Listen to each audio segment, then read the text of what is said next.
India کے زیر انتظام کشمیر میں ایک فیشن شو پر بڑی کنٹروورسی بن گئی ہے۔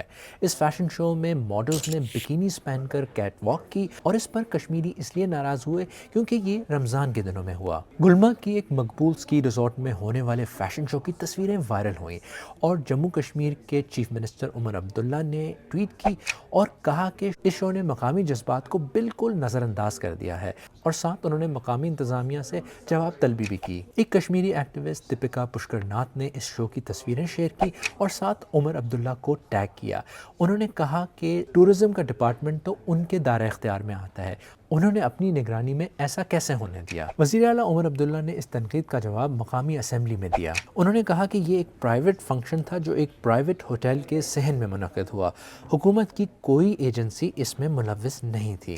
وزیر اعلیٰ کے علاوہ بہت سے سیاسی اور مذہبی رہنماؤں نے اس پر سخت رد عمل دیا، جیسا کہ میر وائز عمر فاروق۔ انہوں نے کہا کہ اولیاء اور صوفیوں کی سرزمین پر سیاحت کے نام پر فحاشی کو برداشت نہیں کیا جائے گا۔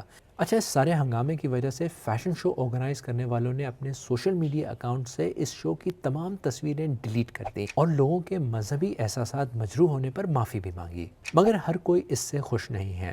نئی دلی میں رہنے والے کشمیری پنڈت اور صحافی آدتیہ راج کول نے اس شو پر کشمیریوں کے رد عمل کو حواس باختگی قرار دیا۔